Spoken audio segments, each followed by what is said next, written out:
I've arrived in my final destination, Lyon, which is between the confluence of two rivers, the Rhone and the Saône. Lyon is a very prosperous city and has been for a long time, having a history of silk weaving.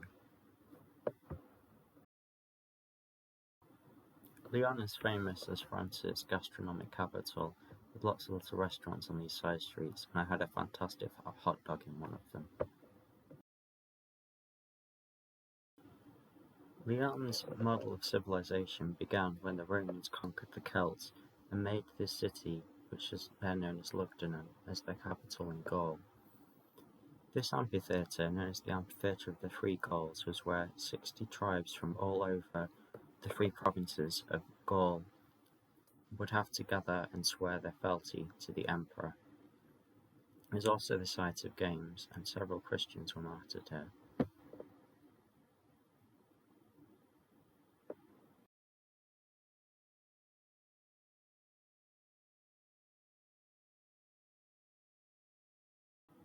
And on the theme of Christians and churches, I'm now ascending a very steep set of stairs on my way to the Cathedral of Our Lady of Fourviere.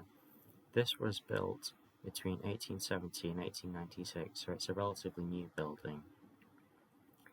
In France, even though the state is nominally secular and has been since the Revolution, there is still a considerable number of Catholics, and this was built by public subscription.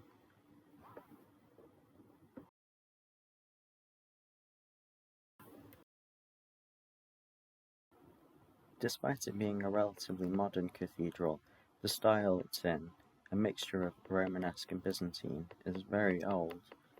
These large mosaics on the walls are similar to what you might see in, say, Ravenna, which dates from over 1,000 years ago. The chapel being constructed from 1870 onwards makes it almost contemporaneous with the similar Cathedral of the Sacred Heart in Paris. These monuments were dedicated to the Catholic faith, which had suffered large challenges during the Paris Commune and during the Prussian invasion.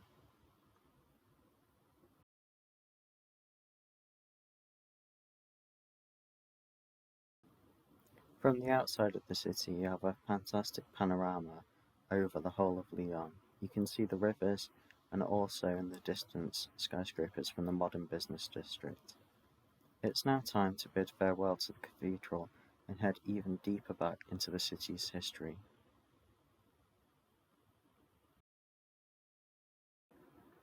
And here we are at the theatre in Lugdunum. It's absolutely massive, and even today concerts are held here. It can seat over 10,000 people, and in the audience slightly further on the left you could fit a further 3,000.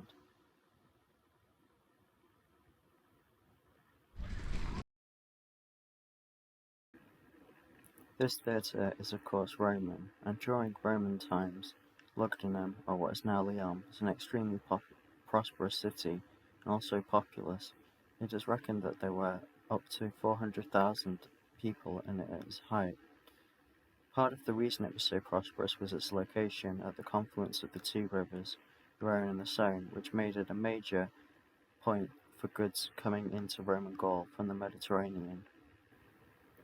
The Romans had taken Gaul with the sword under Julius Caesar and made it loyal under his successor Augustus Caesar, but now it was these large building projects such as theatres, the so-called Roman bread and circuses, which were put in place to maintain the loyalty of the population.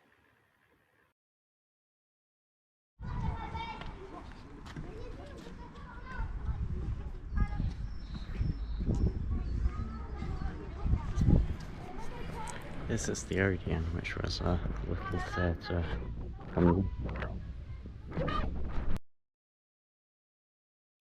Standing at the bottom of the even larger main theatre, you truly get a sense of the scale of Roman achievements.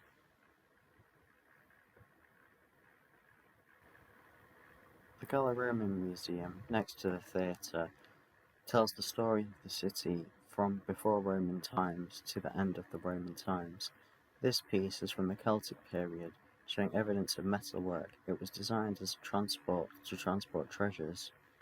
The Romans brought their own form of metalwork, as in the form of this bronze horse statue. But they also brought useful technology. This here is a water pump. It was through such pumps that the city of Lugdunum could grow to such a great size. That and the power of mighty emperors, such as Caracalla, shown here in this bust. With Roman power and technology established, Greco-Roman culture could infiltrate the province, as evidenced in this bust of the philosopher Zeno. However, the Gauls still hung on to some of their natural gods, or engaged in a sort of syncretism whereby they became associated with existing Roman gods as well. This statue is a bronze, but we're not clear exactly of which god it is, whether a Celtic deity or a Roman one. Here we have a rare find, a Roman bronze statue of Neptune. Most bronze statues were melted down and the bronze reused, so few survive to the present day. Here we have a head of Zeus. And coming up, there's a rather nice statue of Diana hunting fawns with her bow and her hunting dogs.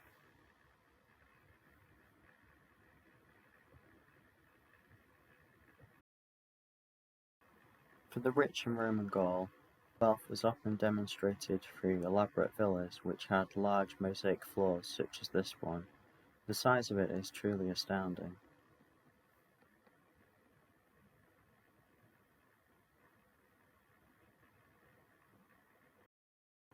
This map of Roman Gaul and the road networks shows that Lugdunum, now Lyon, was right at the heart of it all.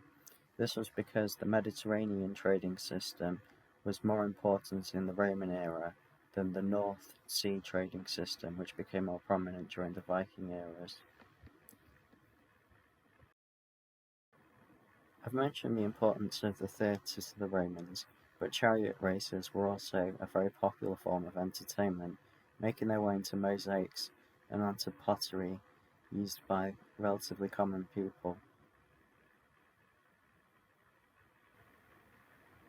Wine was also relatively important, as shown by this mosaic, with the god Bacchus, the god of wine, in the centre.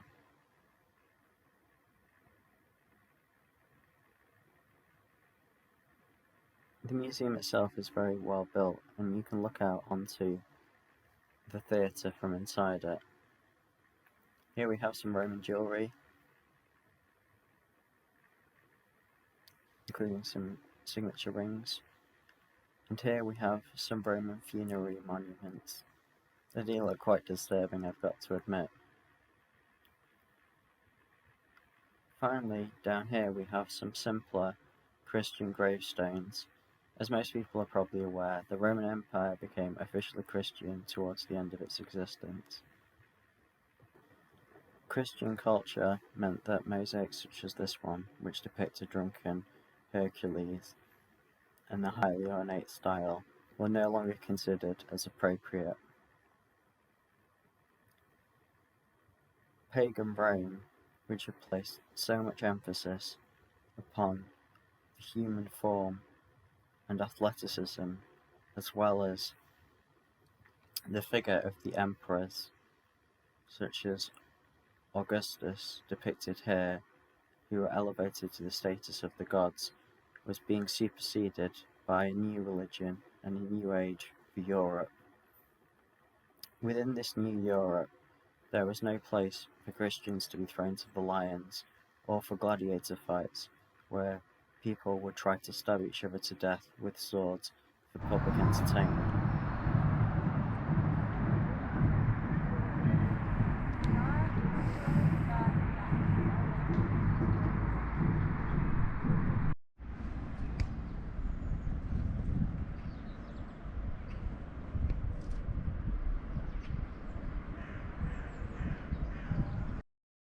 I'm now heading to the city's main cathedral, the Cathedral of John the Baptist.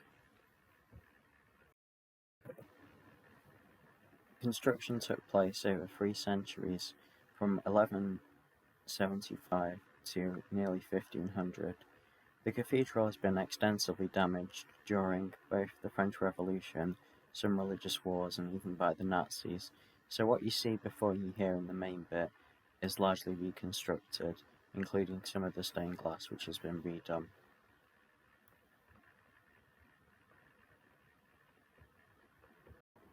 However, here in the corner you can see something which has been around for a very long time. That's the astronomical clock, although it has been rebuilt a few times. Dating from around 1380, this tells the time and was a very advanced piece of medieval engineering in its day. It's amazing to think they needed something this big, whereas nowadays all you need is a watch which you can fit on your wrist.